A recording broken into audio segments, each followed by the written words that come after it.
लोकसभा चुनाव में डिंपल यादव ने भारी मतों से जीत दर्ज करा ली गई है, जिसके बाद कार्यकर्ताओं में जगह जगह जश्न मनाया जा रहा है। कोई मिठाई बांट रहा है तो कोई गरीबों में मिठाई वितरण बांटने का काम कर रहा है। तो हम पूछना चाहेंगे कि डिंपल यादव जो जीती हैं उसके लिए क्या गुरमंत्र रहे, क्या मुद्दे थे जनता के बीच जाने के बाद, नेताजी के जाने के बाद ये उपचुनाव हुआ है, उसमें भारी मतों से बम्पर इतनी जीत हासिल की है डिंपल जी ने।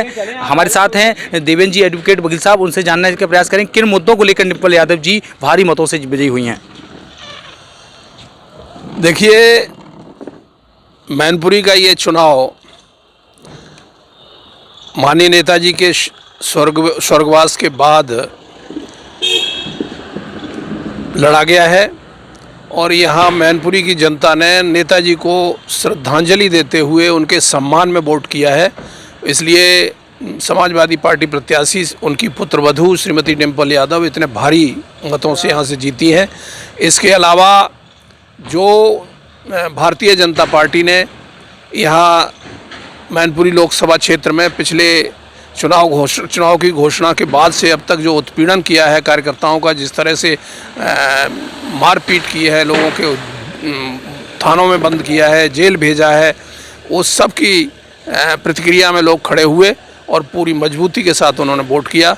समाजवादी पार्टी को बहुत भारी बहुमत से सम्मानजनक जीत दिलाई है और ये जीत नेताजी को समर्पित है। क्या नाम है आपका? संजू साक्य। क्या उद्देश्य, क्या टॉपिक रहा डिंपल जी के जीतने का?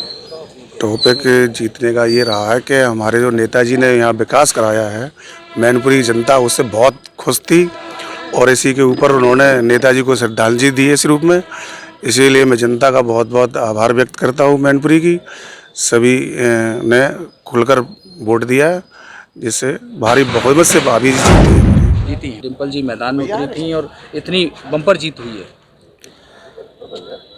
जो हमारी आदरणीय सांसद श्रीमती डिंपल यादव जी, जो माननीय नेताजी ने मैनपुरी को जो पहचान दिलाई, मैनपुरी को जो विकास का रास्ता दिखाया और मैनपुरी के लिए जो नेताजी उच्च शिखर पर ले गए, उसी को माननीय जो है हमारी प्रत्याशी महोदय ने जो है उन्हीं को मुद्दा बनाकर उन्हीं के आधार पर चुनाव लड़ा और जनता ने माननीय नेताजी को अपार समर्थन दे करके नेताजी को सच्ची श्रद्धांजलि दी। ये सब विकास पे उन्हें जो जीत मिली है, विकास की ये जीत है। मैनपुरी में जो योजनाएं समाजवादी पार्टी की सरकार में जो दी गई हैं, उसकी ये जीत है। और मैं तो अपने कार्यकर्ताओं को बहुत बधाई दूंगा कि इतनी पुलिस लगाने के बाद, कार्यकर्ताओं को पकड़ने के बाद, दबिश देने के बाद इतना उत्साह से वोट पड़ा है। अगर ये पुलिस ना लगाते तो बहुत अच्छी रिकॉर्ड तोड़ जीत और होती, लगभग 4 लाख का आंकड़ा क्रॉस कर जाती आदरणीय डिंपल यादव जी। बदलाव तो देखो आना चाहिए, आज नहीं कल नहीं परसों बदलाव तो आएगा जरूर, लेकिन जो बदलाव आया है आने वाले टाइम के लिए सबसे बढ़िया चीज़ हुई है। पहली बात तो इस बात को हम भी कहते हैं, लेकिन जो ये इस टाइम जो सरकार कर रही है वो इस टाइम सही काम कर रही है। लेकिन जो खतौली में हुआ बदलाव, ये बहुत अच्छा बदलाव हुआ है। ये आने वाले टाइम में हम लोगों को एक सबक देगा। क्या कारण मान रहे हैं आप? कारण तो देखो जी, जैसे जनता चाहती है कि बदलाव तो होना चाहिए। मदन भैया करा पाएंगे? करा क्यों नहीं पाएंगे? जब लोगों ने उन्हें तो कराएगी जरूर। बदलाव होने का कोई लाभ नहीं होगा, क्योंकि सत्ता भारतीय जनता पार्टी की सरकार है, इससे कोई लाभ नहीं है। ये विधायक बन गए, ठीक है, जनता का निर्णय है सर माथे पर, लेकिन इससे विकास नहीं हो पाएगा, क्योंकि भारतीय जनता पार्टी की सरकार 5 साल के लिए बनी हुई है। इससे सरकार पे कोई फर्क पड़ने वाला नहीं था। राजकुमारी सैनी आज चुनाव लड़ रही थी, वो क्यों रही? इसका क्या कारण है? कुछ वोटर मायूस थे, थोड़ा सा वोटरों में जागरूकता नहीं थी। पोलिंग परसेंटेज बहुत कम हुआ, 41% पोलिंग परसेंटेज जो राजकुमारी सैनी को मिला है। बदलाव के 2-3 मुख्य कारण हैं।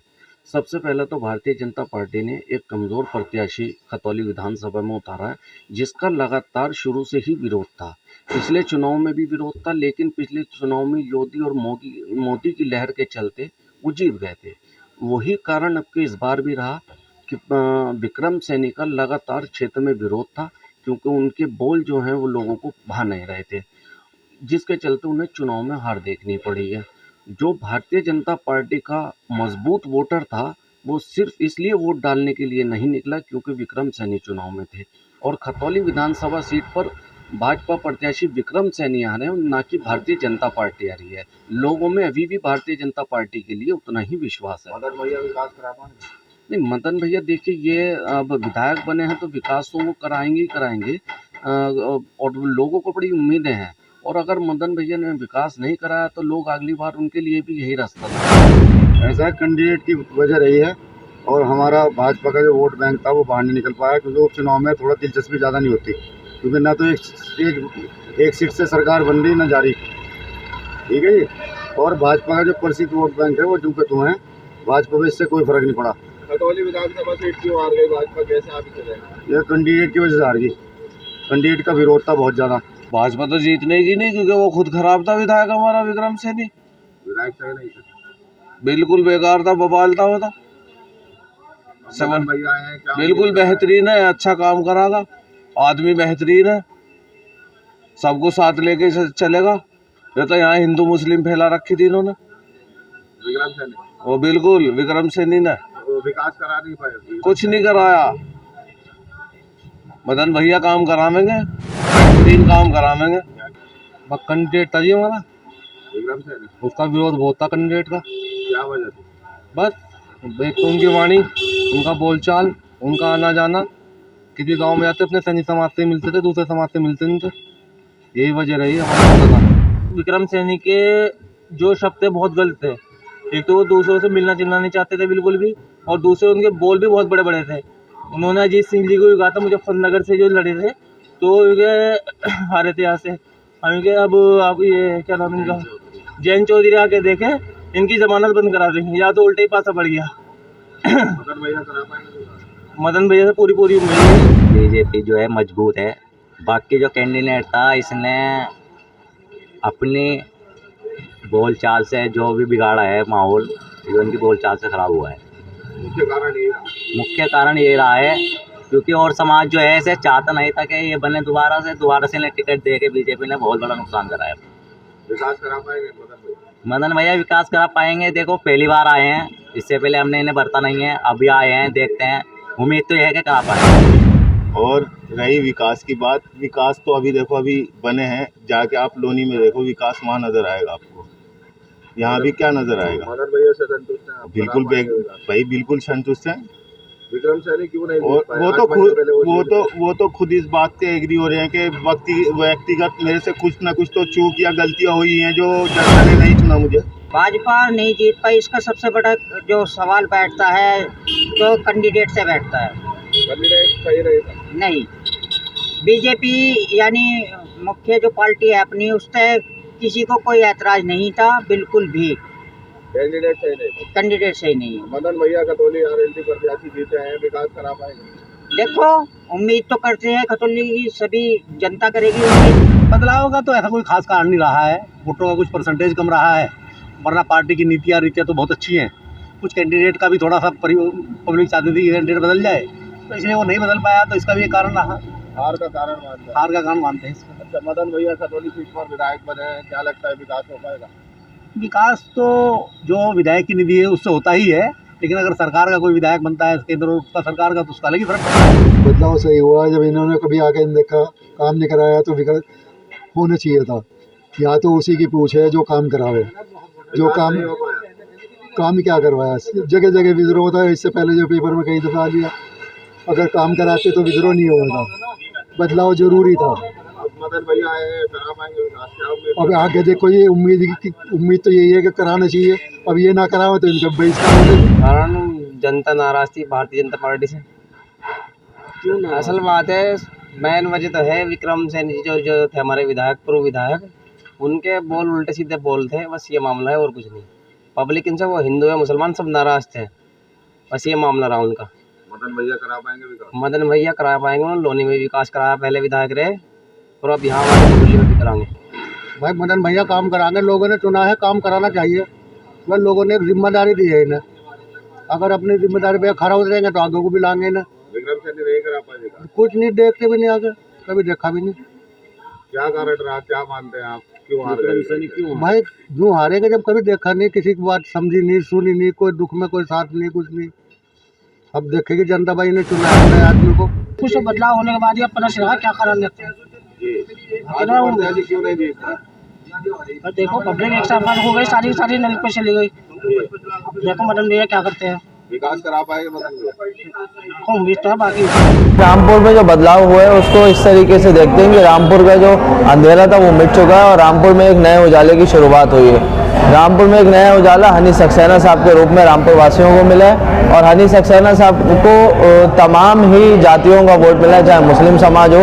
मुस्लिम समाज ने भी दिल खोल कर इस बार उन्हें वोट दिया है, अपने विकास के लिए उनको वोट दिया है। ये ख़त्म तो खैर अभी नहीं होगी क्योंकि वो भी काफ़ी मजेबे नेता हैं, लेकिन ये इतना ही कहूँगा कि जो दौर पहले था वो नहीं रहा और जो आज है ये भी कल को नहीं रहेगा, लेकिन इतनी आसान नहीं है उनकी राजनीति ख़त्म होना क्योंकि मजे बीजेपी के लोगों ने ये सियासत तो पहले थी कि आजम खान से की सीट हमें लेनी है, बीजेपी के लोगों ने तो यही इलेक्शन का मसला था और उनकी सीट चाहिए थी, वो सीट मिल गई। वो किस तरीके से ली उन्होंने ये वो जानते हैं कि तो पूरा लोग देख रहे हैं, हर आदमी देख रहा है कि क्या है राजनीति चली है।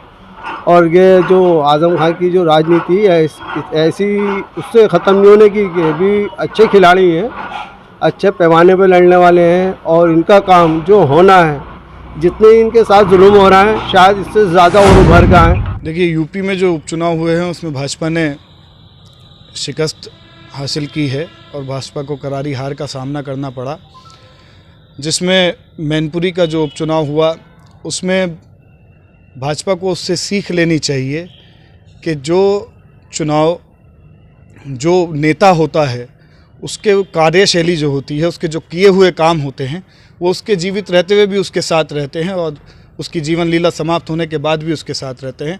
इस बात को मैनपुरी उपचुनाव ने दर्शाया है कि नेताजी के किए हुए बेमिसाल काम, जिसकी जीत श्रीमती डिम्पल यादव जी ने हासिल करके ये दर्शा दिया कि जनता काम के साथ है, काम करने वालों के साथ है।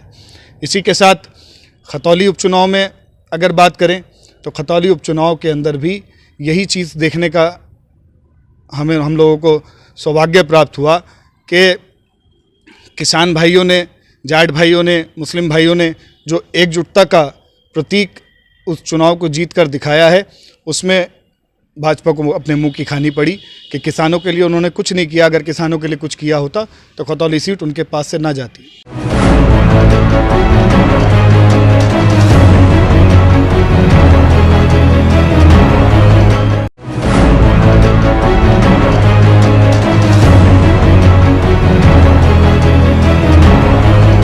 यूपी में जनता ने पूरा जनादेश समाजवादी पार्टी, राष्ट्रीय लोकदल, आज़ाद समाज पार्टी के गठबंधन को दिया है और पूरी तरीके से बता दिया है कि अब बदलाव की लहर चलने वाली है और 2024 में भारतीय जनता पार्टी का पूरी तरीके से सफाया होगा और गठबंधन की सरकार बनेगी।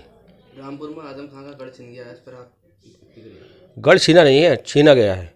वहाँ पर जिस तरीके की गुंडागर्दी, लोकतंत्र का हनन हुआ है, वोट नहीं डालने दिया गया है, पुलिस ने बर्बरता की है, लाठीचार्ज किया है, तमाम वीडियो सोशल मीडिया पे वायरल हुई हैं, तमाम लोगों ने देखा है, पूरे उत्तर प्रदेश की जनता ने देखा है कि वो छीना नहीं गया है, उसको गुंडई के बल पर पुलिस ने और पूरे तानाशाही रवैये को अपनाते हुए उन लोगों ने रामपुर में सीट की है। देखिए स्थिति साफ है बिल्कुल, पूरा देश और प्रदेश, पूरी यूपी समाजवादी पार्टी और अखिलेश यादव और गठबंधन की है। रामपुर में आजम खान का गढ़ छीन गया है, इस पर आप? रामपुर में आजम खान साहब का गढ़ नहीं छीना गया है, उनका गढ़ जैसा था वो बरकरार है। वहाँ खुलेआम लोकतंत्र की हत्या हुई है, जैसा आप मीडिया वाले, आप सब लोग आप जानते हैं, उससे बेहतर जानते हो आप। क्या मानते हैं आप, क्या हुआ वहाँ वोट नहीं पड़ने दिए, जो समाजवादी पार्टी का वोट नहीं था उसको नहीं वहाँ पड़ने दिया। मैनपुरी चुनाव हुआ है, ये नेताजी को श्रद्धांजलि देने का चुनाव हुआ है। मैनपुरी की जनता ने समाजवादी पार्टी के पक्ष में वोट कर नेताजी को श्रद्धांजलि दी है और इसके साथ साथ ये भी बता दिया है कि आने वाले 2024 के चुनाव में समाजवादी पार्टी उत्तर प्रदेश के अंदर अच्छा चुनाव लड़कर केंद्र में सरकार बनाने में सहयोग करेगी। रामपुर में जैसे बीजेपी जीत गई है, रामपुर का जो ये चुनाव हुआ है ये कोई चुनाव नहीं हुआ है। मतदाताओं को, महिलाओं को वहाँ मारा गया है, पीटा गया है, वोट परसेंटेज नहीं बढ़ाने दी है। जहाँ 1000 वोट जिस बूथ पे थे वहाँ मात्र 37-38 वोट पड़े हैं। ये कोई चुनाव नहीं। बढ़िया है, योगी जी के उस नेतृत्व में हम जो है रामपुर सीट जीतते हैं 1947 के बाद पहली दफ़ा भाजपा ने वहाँ विजय प्राप्त की है। किला ढाया है आजम खान जी का, और जो है आजम खान का किला ढाया भाजपा जीतती। सक्सेना जी के उसमें नेतृत्व में हम बढ़िया काम करेंगे। जनता आज की तारीख में बर्बाद हो चुकी है और इन्होंने यहाँ 3 जगह चुनाव था, एक सीट को रामपुर वाली को भी बेईमाना करके जिताने का काम किया है। वहाँ जगह जगह पुलिस लगाई गई है जिससे वोटर वोट डालने के लिए ना निकले। जनता की राय है, आज की तारीख में व्यापारी बर्बाद है, किसान बर्बाद है। जनता चाहती है कि इस सरकार को उखाड़ के फेंक दे और कांग्रेस की सरकार मैं समझता हूँ लाए, क्योंकि उस जमाने में हुआ करता था, हम देखते थे किसान भी खुश रहता था, व्यापारी भी खुश रहता था और अधिकारी भी खुश रहता था। अगर व्यापार नहीं होगा, किसान नहीं होगा तो ये मुल्क कैसे चलेगा। आज परेशान है, तमाम युवा शक्ति परेशान है। ये कोई रोजगार नाम की चीज़ ये लोग नहीं दे सके। ये तो एक चीज़ कर रहे हैं कि जो पुराना बनाया हुआ सरकारों का सौदा है उसे बेचने का काम ये लोग कर रहे हैं। एक शेर मुझे याद आता है कि ये कुर्सी पर जो बैठा है ये बुज़दिल है, फौलाद नहीं। अरे इस जनता का दर्द ये क्या समझेगा जिनके घर औलाद नहीं। जनता जो है वो यूपी की त्रस्त नहीं है और हिंदुस्तान की जनता भी त्रस्त है। अब लोकसभा चुनाव आएंगे तो सरकार का पता लग जाएगा कितना विकास किया है कितना नहीं है। रामपुर की सीट भी इन्होंने ज़बरदस्ती हरा रही है और आप देख लीजिए खतौली का क्या हाल किया है जनता ने, और मैनपुरी का देख लीजिए क्या हाल किया है जनता ने। तो ये सरकार जो है वो फेल हो गई है भाजपा की, इससे कोई जो है लेना देना नहीं है जनता का। अब जनता जो है इसे उखाड़ फेंक। मेरा क्या नज़रिया है, आप देख सकते हैं कि यूपी का क्या हाल है, हाल से बदहाल हुआ पड़ा है यूपी। क्राइम के मामले में ले लें या किसी भी मामले में ले लें, इसका सबूत है जीता जागता। खतौली के अवाम ने सबूत दिया है कि वहाँ विधायक बदलने का काम करा और बहुत भारी मतों से कैंडिडेट को विजय करा। आप इसमें देख सकते हैं मैनपुरी में डिम्पल यादव को किस तरीके से प्रचंड जीत अदा की गई है। रामपुर का हाल तो आपको पता ही है कि रामपुर तो नाक का सवाल था बीजेपी की, तो उन्होंने दंड साम दंड भेद सारा आजमा कर वहाँ पर हराने की पूरी उनकी जो प्लानिंग थी वो कामयाब की गई। मीडिया को वहाँ घुसने नहीं दिया गया, 3 बजे के बाद बाहर निकाल दिया गया।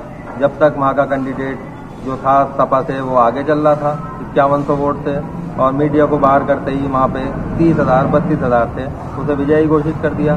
तो सीधा सच्चा वो है कि क्या हो रहा है यूपी के अंदर, कुछ बताने की ज़रूरत नहीं है इसमें, तो सब आपके सामने है।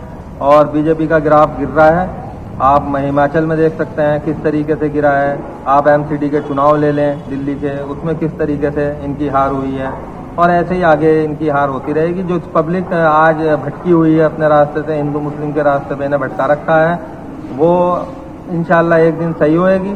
और जैसे हाल हुआ है और देशों के अंदर के चप्पल जूत लाते सब चली हैं, वही हाल हिंदुस्तान के अंदर हमारे उत्तर प्रदेश में, हिंदुस्तान में पूरे में होना है। और पब्लिक अकल आएगी, देर से आएगी। खतौली उपचुनाव की अगर आप बात करें तो उसमें मदन भैया को जमकर वोट पड़ा है। वोट पड़ने के बाद में वहाँ की जनता ने यह दिखा दिया है कि बीजेपी को हराया जा सकता है, और जिस तरीके की उनकी गतिविधियाँ थी उस हिसाब से उनको हराया गया है। तो ये खतौली की जनता की बहुत बड़ी जीत है। रामपुर की सीट की बात आप अगर देखें, पुलिस प्रशासन ने बहुत परेशान किया है। चुनाव निष्पक्ष होने चाहिए, उसमें बीजेपी जीते तो कोई परेशानी नहीं है, समाजवादी जीते तो कोई बात नहीं है, गठबंधन जीते तो कोई बात नहीं। लेकिन जिस तरीके से प्रशासन ने वहाँ परेशान किया, रामपुर में जाकर के लोगों को मतदान नहीं करने दिया। मतदान हमारा अधिकार है, इस अधिकार को हमसे अगर छीना जा रहा है तो ये हिंदुस्तान के इतिहास की सबसे बुरी चीज़ है। मैनपुरी की सीट पर डिम्पल यादव जी ने बहुत प्रचंड जीत हासिल करी है। उनके समर्थकों ने उनको बता दिया है कि चाहे कुछ भी हो, अखिलेश भैया के डिम्पल भाभी के साथ हम हमेशा रहेंगे। तो उनकी जीत के लिए बहुत बड़ी बात है।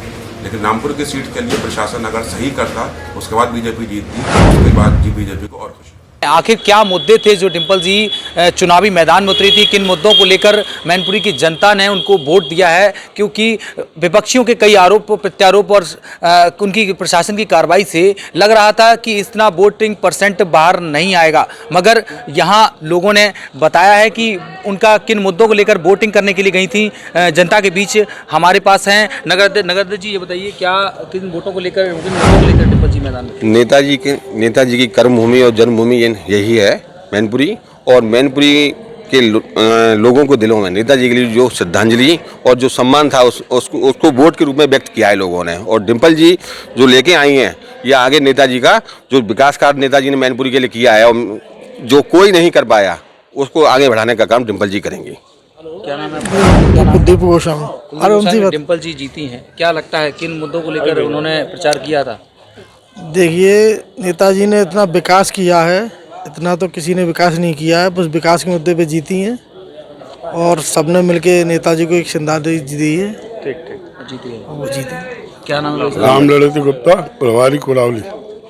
क्या लगता है नेताजी डिम्पल जी मैदान में आई थी, राष्ट्रीय अध्यक्ष जी ने उनको मैदान में लाए थे, किन मुद्दों को लेकर उन्होंने वोट मांगे हैं जनता के और जनता ने किस तरह उनको प्यार किया? देखिए, जनता ने जो है नेताजी ने जो विकास कराया और नेताजी ने जो विकास कराया उसके मुद्दे पे लेके आगे बढ़ाने का कार्य करेंगे। दूसरी चीज़ ये है कि नेताजी को सच्ची श्रद्धांजलि जो है जनता ने दी है। सूरज सिंह। सूरज सिंह जी, नेताजी का ये गढ़ कहा जाता है, पक्षियों का कई विपक्षों का कई तरीके का आरोप था और ये लग रहा था कि उनकी जो कार्यशैली थी जनता ने उस पर मुंह तोड़ जवाब दिया है। क्या किन मुद्दों को लेकर डिम्पल जी क्या इफेक्ट रहा उनका जीतने का चुनाव में? देखिए, ये आपने ही कहा कि नेताजी का गढ़ रहा है, ये नेताजी का गढ़ रहा है, बल्कि ये घर रहा है। और नेताजी ने यहाँ के लिए इतना किया है कि हम समझते हैं कि किसी भी नेता ने अपने यहाँ इतना किया नहीं है। और यहाँ जो भी किया है नेताजी ने किया है, तो लोगों के मन में और दिल में वो चीज़ भी थी। दूसरा ये है कि उत्तर प्रदेश की सरकार जिस रास्ते पे चल रही है, जिस विध्वंसक रास्ते पे चल रही है, जिस तानाशाही और अत्याचार के रास्ते पे चल रही है, उसको यहाँ की जनता ने नकार करके उनको जवाब दिया है कि ये रास्ता ठीक नहीं है, या तो संभलो या जाओगे। हटाने का काम बिल्कुल, ये मल्टी फेल्योर गवर्नमेंट है और फेल्योर से मतलब नहीं है, इनका रास्ता बहुत खराब है, बहुत विध्वंसक रास्ता है उत्तर प्रदेश की सरकार का।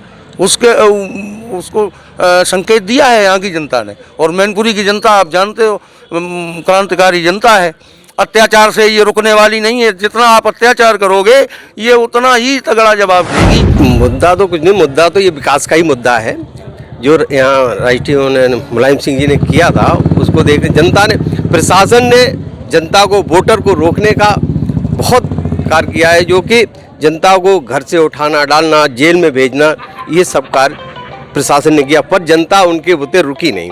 जनता ने तो ऐसा जवाब दिया, उसके जितना उन्होंने कड़ाई की उतने ही जनता ने भरपूर वोट का वो किया। और परसेंटेज कम करने के लिए बहुत सी कमियां की, पर परसेंटेज कम हुआ, पर परसेंटेज कम होने के बाद भी हम 3 लाख पे पहुंच गए।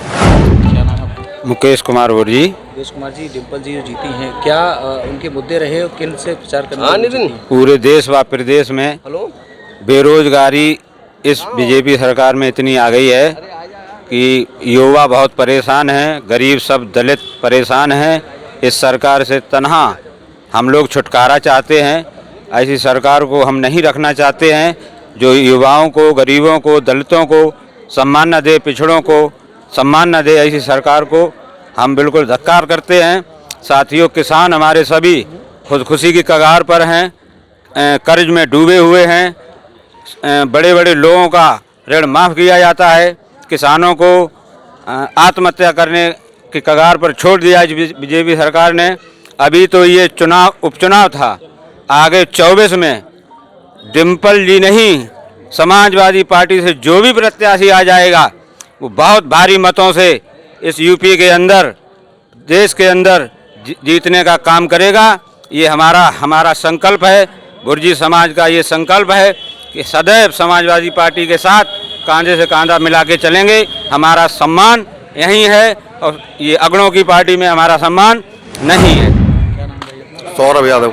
सौरभ जी, डिम्पल जी जीत गई हैं, इतनी मतों से जीती हैं, ऐतिहासिक जीत है उनकी। किन मुद्दों को लेकर उन्होंने जनता के बीच जाने का काम किया और क्या जनता ने उन्हें किस तरह प्यार किया? सरकार की जो कार्यशैली है उसे देख के डिम्पल जी जनता के बीच में आई थी।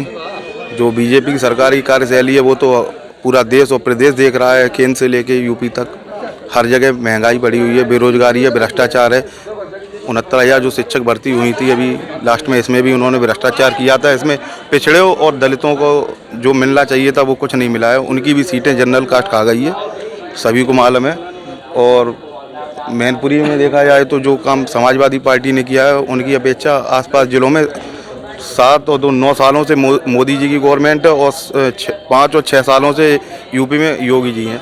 तो यहाँ पे एक भी ऐसा कोई कार्य नहीं हुआ है योगी और मोदी जी का जिससे जनताओं ने वोट दी। विकास सबसे पहले तो विकास ही है और काम किया है समाजवादी पार्टी ने। जो यहाँ काम किया है हमारे क्षेत्र में, हमारे ज़िला में जो काम किया है वो सिर्फ समाजवादी पार्टी ने किया है, इसके अलावा किसी ने कुछ नहीं किया। इसीलिए उनको जीत दर्ज हुई। इसीलिए उनको जीत दर्ज हुई है। और हम जाति से ब्राह्मण हैं, यादव नहीं है। हर वर्ग के लोगों ने उन्हें अपना आशीर्वाद दिया है। क्या नाम भाई? जी मेरा नाम विवेक वाल्मीकि है। विवेक जी, डिम्पल जी जीती हैं, अच्छे परसेंटेज से जीत कर आई हैं। क्या लगता है किन मुद्दों को लेकर जनता के बीच गई थी? नेताजी ने जो विकास किया है मैनपुरी में, आप सभी इस अवगत हैं। इसी मुद्दे पे जनता ने उन्हें नेताजी को श्रद्धांजलि देने का काम किया। और जो भारतीय जनता पार्टी के एक डिप्टी सीएम थे जो मुंगेरी लाल के सपने सजा के आए थे सिरातू से यहाँ पे, उन्होंने तो कुछ कर नहीं पाए सिरातू में, तो यहाँ पे बड़े बड़े भाषण देते थे। उनके मुंगेरी लाल के सपने यहाँ अधूरे रहे हैं। डिप्टी सीएम के केशव प्रसाद मौर्य अधूरे रह गए। क्या नाम भाई? नवीन यादव। नवीन जी, डिम्पल जी 2 लाख से अधिक, 3.25 लाख से 2,88,786 786 मतों से जीती हैं। क्या लगता है किन मुद्दों पर वो वोट चुनाव जीती हैं और क्या जनता ने उनको किस तरह उसको वोट बैंक पड़ा? देखिए, हमने तो जब चुनाव शुरुआत हुई थी तो कई मीडिया के भाइयों ने पूछा कि क्या आंकड़ा रहेगा, तो मैंने पहले ही कहा था कि 2 लाख पार जाएंगे। और मुद्दे की बात है तो इस मैनपुरी जनपद में केवल एक पार्टी है, समाजवादी पार्टी, वो उसी ने विकास कराए पूरे। जो भी कुछ है मुद्दे, यहाँ की मूलभूत सुविधाएं, भाई रोज़मर्रा से चीज़ें लेके तमाम चीज़ें हैं, तो हर आदमी परेशान था सरकार से। चूँकि यहाँ केंद्रीय मंत्री, पर्यटक मंत्री हैं रहे, पहले आबकारी मंत्री रहे, किसी ने कोई काम नहीं किया। अपने ही विभाग का अगर एक भी काम कर देते तब भी जनता साधन को एक वोट दे देती है। इसीलिए वो लोग सिर्फ हवाई बातें करते रहे कि फलाना फलाना, और व्यक्तिगत टिप्पणी करते रहे, क्योंकि उनके पास कुछ मुद्दे नहीं थे, वो विकास नहीं गिना पाते। इसलिए उन्होंने व्यक्तिगत मुद्दे की, परिवारवाद, कहीं भ्रष्टाचार, कहीं ये व्यक्तिगत मुद्दों पर जाके चुनाव लड़ा। और जनता अच्छे से जानती है कि ये लोग सिर्फ झूठ बोल रहे हैं और जो पूरा काम किया है वो नेताजी ने किया था, समाजवादी पार्टी ने किया था। तो जनता ने नेताजी को एक तो श्रद्धांजलि के रूप में वोट दिया, फिर जो विकास था उसके नाम पे वोट दिया। तो ये थे कुछ लोग जिनसे हमने बात की और उन्होंने बताया कि डिम्पल जी का जो मूल मुद्दा था वो है विकास। नेताजी के विकास कार्यों के दम पर उन्होंने चुनाव जीता है और उनको भारी मतों से इस बार जीत दर्ज हुई है। मैनपुरी से इंडिया वॉइस के लिए मुकेश कुमार।